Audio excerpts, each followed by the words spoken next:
오늘 이 시간에는 믿음의 사람 다윗 9번째 시간으로 예루살렘 정복이라는 제목으로 같이 말씀을 나누고자 합니다. 오늘 본문 말씀 속에서 다윗은 드디어 유다의 왕이 아닌 이스라엘의 왕이 된 것을 볼 수가 있습니다. 사울 왕이 죽은 후에도 다른 지파 사람들은 여전히 다윗을 자신들의 왕으로 인정하지 않고 있었습니다. 사울의 후손인 이스보셋을 자신들의 왕으로 삼고 그가 자신들을 통치하며 다스려 주기를 바라고 있던 상황이었습니다. 또한 그런 이스보셋의 곁에는 사울의 때부터 군대의 총사령관으로 있었던 아브넬이라는 사람이 너무나도 든든하게 그 옆을 지켜주고 있던 상황이었습니다. 그렇기 때문에 이스라엘이라는 나라는 여전히 이스라엘과 유다로 나뉘어서 하나가 되지 못하고 있었던 상황이었습니다. 그러던 가운데에 다윗은 30세에 유다의 왕으로 등극하여 7년 6개월이라는 적지 않은 시간 동안을 헤브론에서 유다를 통치하게 되었습니다. 그러다가 일련의 사건들을 통하여서 아브넬이라는 군대의 총사령관이 요압에게 죽임을 당하는 사건이 발생하게 됩니다. 그리고 나서 잠시 뒤에 이스보셋 역시 침상에서 낮잠을 자다가 자던 중에 암살을 당해서 죽게 되는 일이 발생하게 되었습니다. 이처럼 아브넬이라는 군대 사령관이 죽고 이스보셋이 죽은 후에야 이스라엘 다른 지파 사람들은 다윗에게 찾아오게 되었습니다. 그제서야 다윗을 자신들의 왕으로 인정하며 다윗에게 기름을 부으며 이스라엘의 왕으로 삼게 되었던 것입니다. 이제 다윗은 유다의 지파의 왕이 아닌 이스라엘 12지파를 모두 다 다스리는 이스라엘의 왕이 되었습니다. 이스라엘의 왕이 된 다윗이 가장 먼저 했던 일은 바로 수도를 정하는 일이었습니다. 어느 도시를 수도로 삼아서 이스라엘을 통치할지가 다윗의 첫 번째 업무였습니다. 이때 다윗은 두 가지의 선택을 마주하게 됩니다. 먼저 첫 번째는 유다를 다스리던 것과 마찬가지로 헤브론이라는 지역에 그대로 머무르면서 이스라엘을 통치할 것인가, 아니면 헤브론이 아닌 다른 지역을 선택해서 수도로 삼고 이스라엘을 통치할 것인가. 이 두 가지의 선택 가운데에서 다윗은 헤브론이 아닌 다른 지역 예루살렘이라는 지역을 선택하게 됩니다. 그런데 이때 다윗에게 한 가지 문제가 발생하게 됩니다. 바로 예루살렘이라는 그 성이 이스라엘 백성들이 거주하고 있지 않았다는 것입니다. 오늘 우리들이 읽었던 본문 4절 말씀입니다. 다윗이 온 이스라엘과 더불어 예루살렘 곧 여부스에 이르니 여부스 땅의 주민들이 거기에 거주하였더라 라고 기록합니다.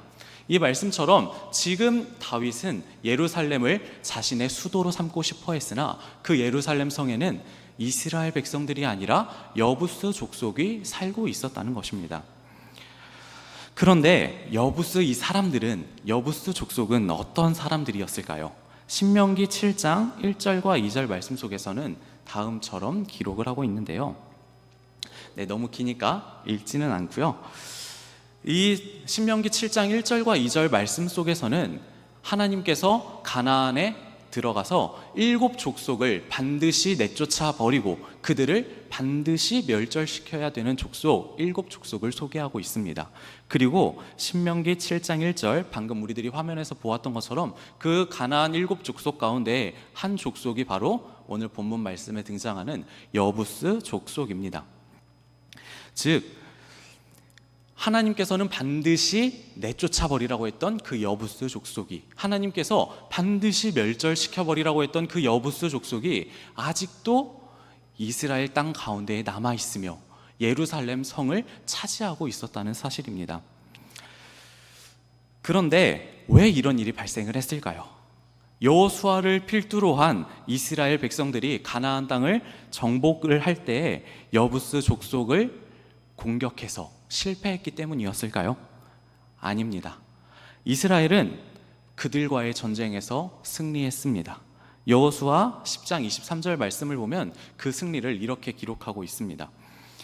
그들이 그대로 하여 그 5 왕들 곧 예루살렘 왕과 헤브론 왕과 야르뭇 왕과 라기스 왕과 에글론 왕을 굴에서 그에게 끌어내리라 라고 말씀합니다.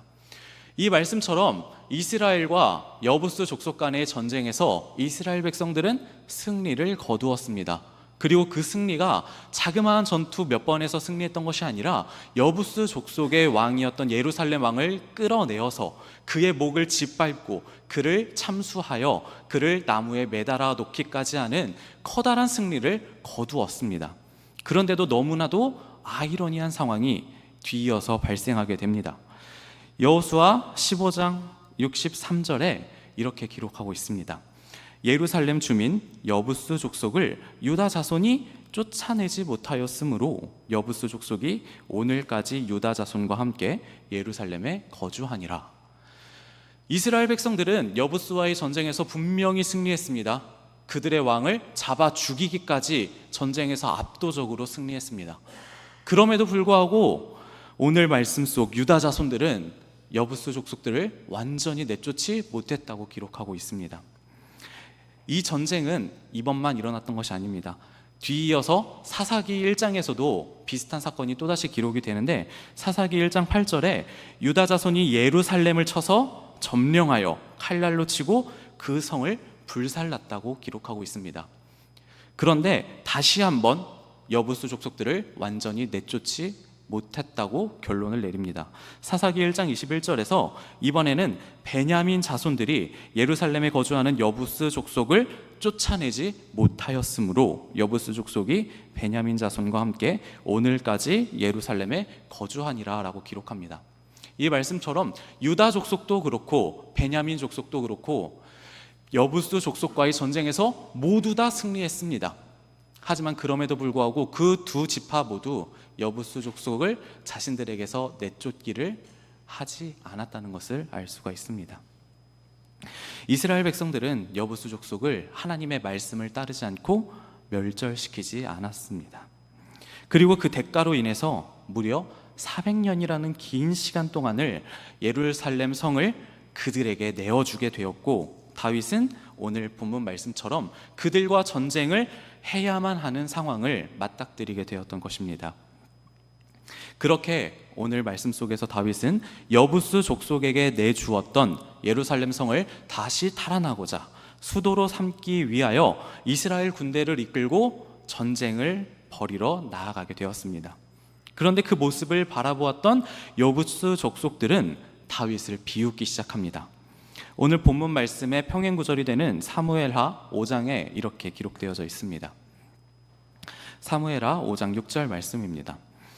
왕과 그의 부하들이 예루살렘으로 가서 그 땅 주민 여부스 사람을 치려 하매 그 사람들이 다윗에게 이르되 내가 결코 이리로 들어오지 못하리라. 맹인과 다리 저는 자라도 너를 물리치리라 하니 그들 생각에는 다윗이 이리로 들어오지 못하리라 함이라.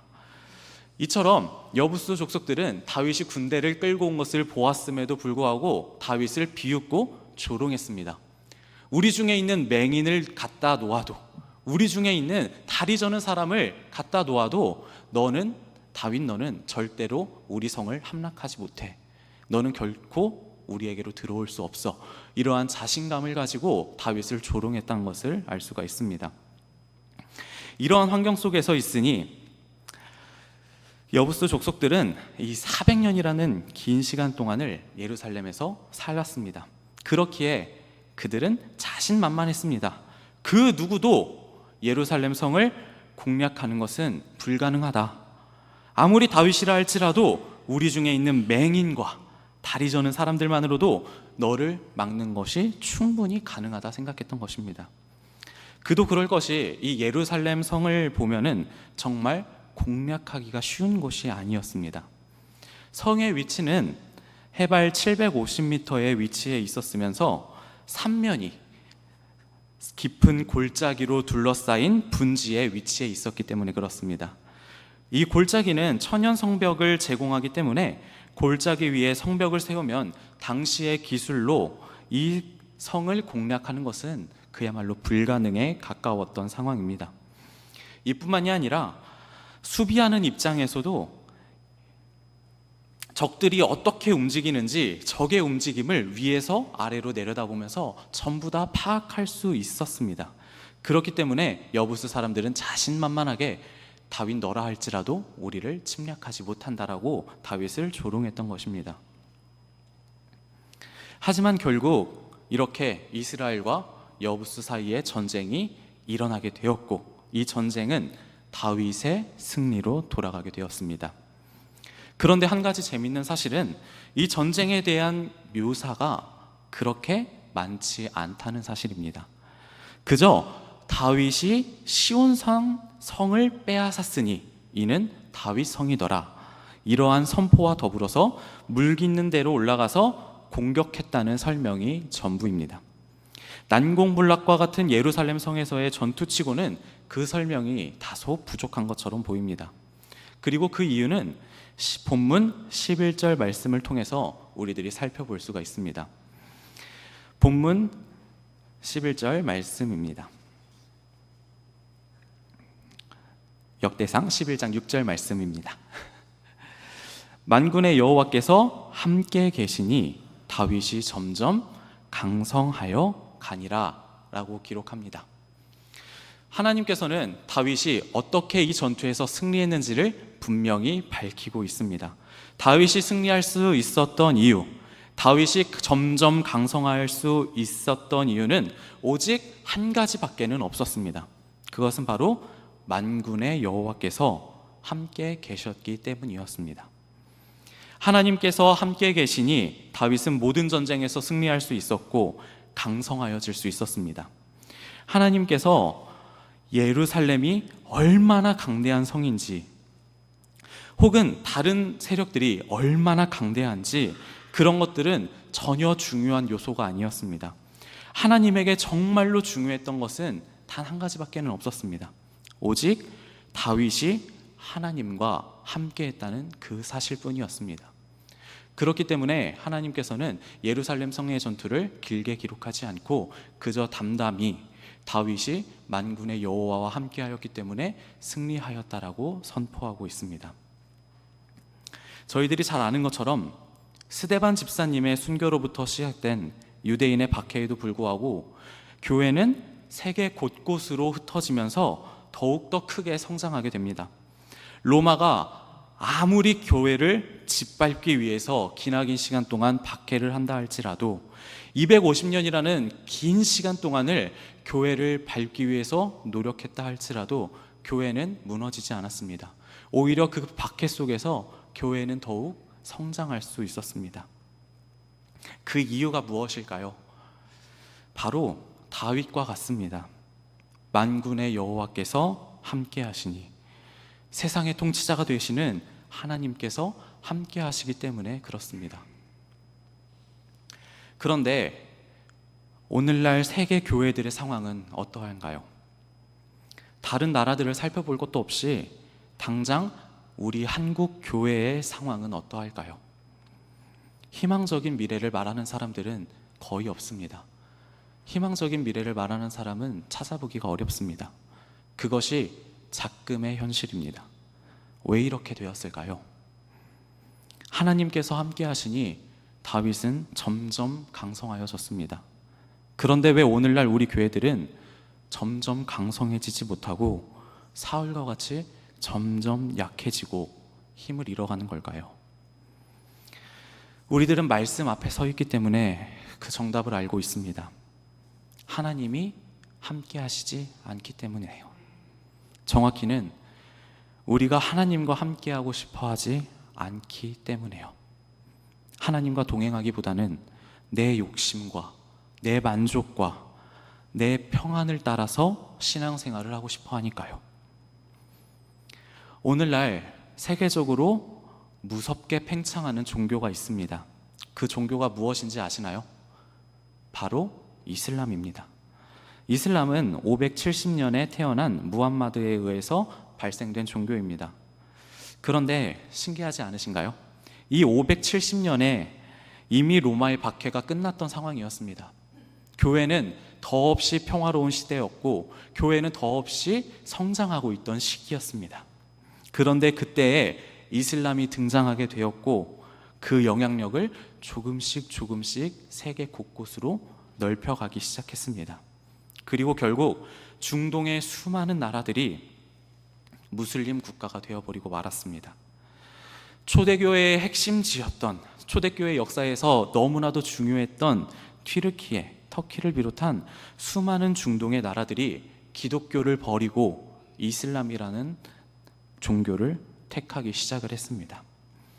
왜 이런 일들이 발생을 했을까요? 왜 기독교 국가들이 버림을 받고 이슬람을 택하기 시작을 했던 걸까요?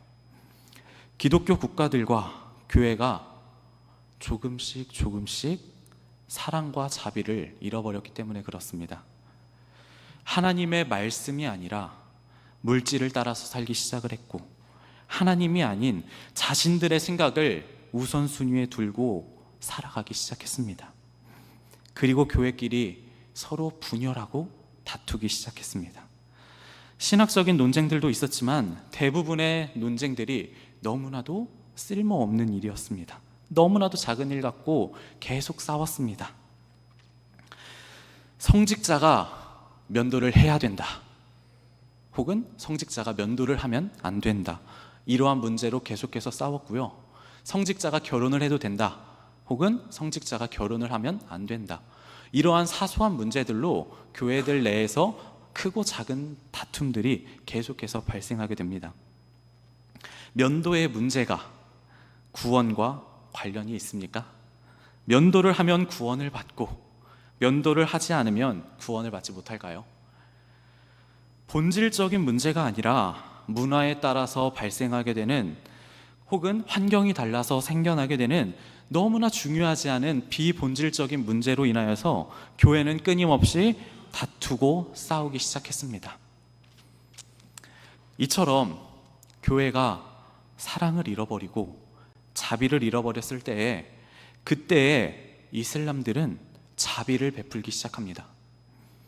기독교가 사랑을 보여주지 못할 때에, 그리스도인들이 하나님을 떠나 자신의 욕심대로 살아갈 때에 이슬람들은 자비를 베풀며 조금씩 성장하기 시작했습니다. 기독교 국가들이 많은 세금을 거둠으로 인하여 백성들이 힘들어하든지 말든지 전혀 신경 쓰지 않았을 때에 이슬람 국가들은 백성들에게 세금을 조금씩 거두며 그들에게 많은 자유를 보장하고 자비를 베풀기 시작을 했습니다. 그리고 결국 오늘날 무슬림의 핵심지인 이 중동 지역들이 모두 다 무슬림화 되어버리고 말았습니다. 그 중동 지역들은 무려 1000년이라는 긴 시간 동안 비잔틴 기독교 제국이었습니다. 그랬던 기독교 국가들이 오늘날에는 모두 다 무슬림이 되어버리고 말았다는 것입니다. 오늘 우리들은 다윗과 같이 점점 강성하여지고 있습니까? 아니면 사울의 집과 같이 점점 약하여지고 있습니까?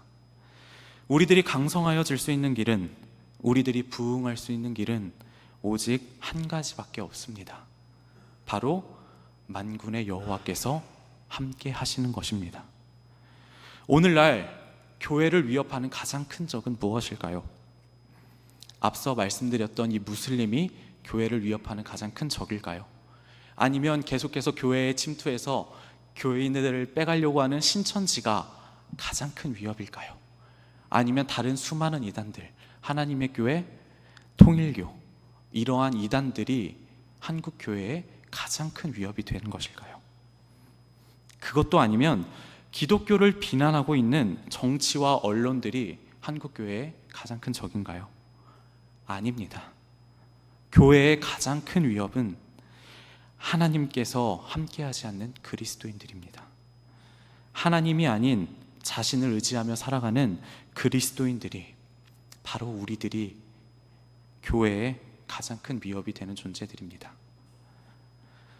우리들은 오늘 말씀 앞에서 분명히 기억해야 합니다. 예루살렘 성이 아무리 견고하다 할지라도, 침략하기 어렵다고 할지라도 하나님에게 있어서 그것은 전혀 중요한 사실이 아니었습니다. 하나님께서는 외부의 요인들에 전혀 주목하고 계시지 않습니다. 적의 세력이 아무리 강대할지라도, 적의 성읍이 너무나 견고하다 할지라도, 공략하는 것이 불가능에 가깝다 해 보일지라도 그것은 하나님에게 전혀 중요한 사실이 아니었습니다. 하나님에게 정말로 정말로 중요한 것은 우리들이, 다윗이 하나님과 함께하고 있느냐, 이 사실이 가장 중요했습니다. 이 사실을 하나님께서는 성경의 말씀들을 통하여서 계속해서 보여주고 있습니다. 대표적으로 출애굽했던 이스라엘 백성들의 모습이 있습니다.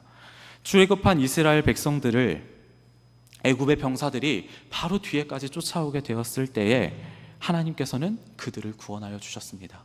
그리고 모세는 두려움에 떨고 있는 이스라엘 백성들을 향하여 이렇게 담대히 선포합니다. 너희는 두려워하지 말고 가만히 서서 여호와께서 오늘 너희를 위하여 행하시는 구원을 보라. 강한 성과 거인들 앞에 선 여호수아와 갈렙은 하나님을 믿음으로써 우리가 그 성을 반드시 정복할 수 있을 거라 믿음으로 고백하였습니다.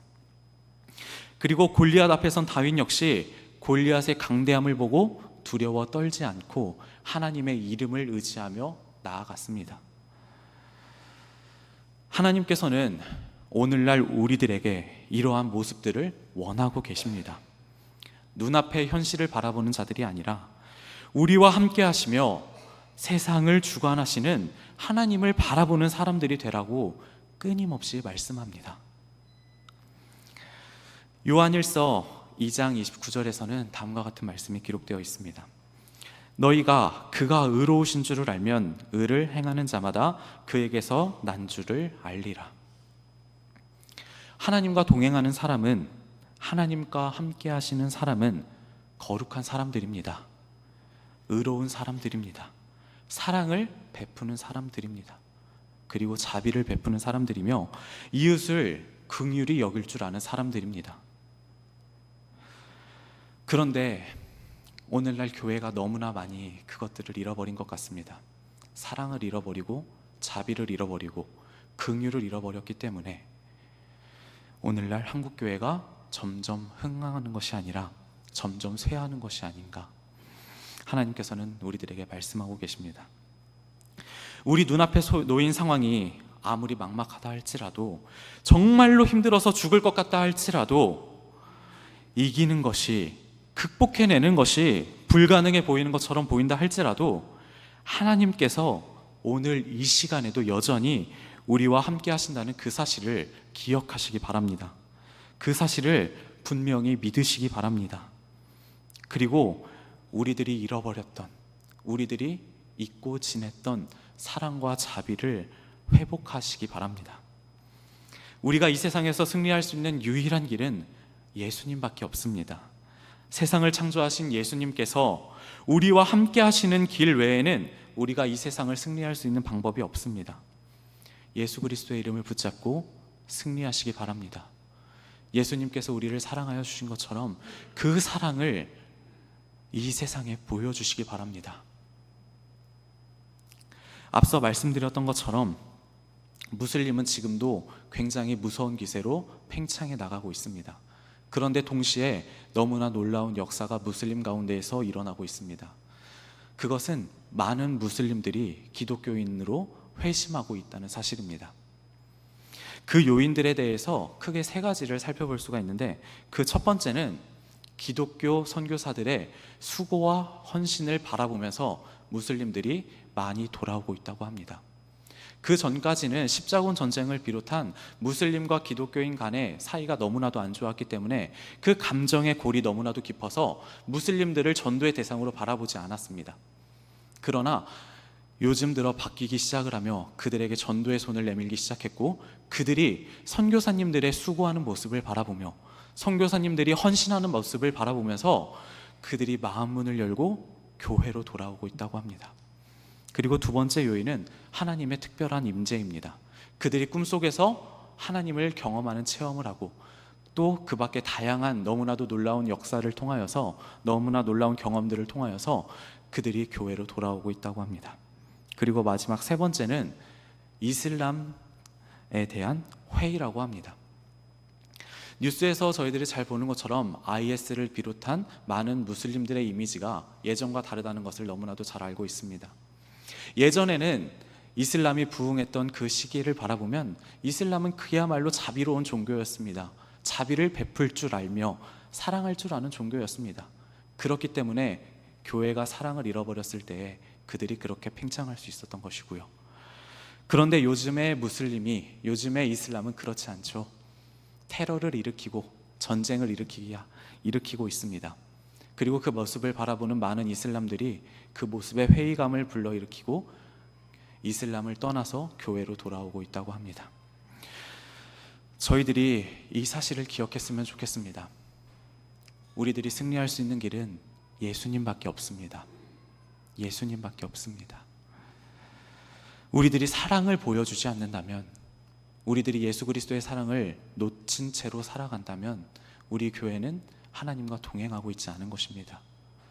하나님과 동행하는 교회는, 하나님과 우리들이 동행한다면 그 표가 반드시 드러나게 되어 있습니다.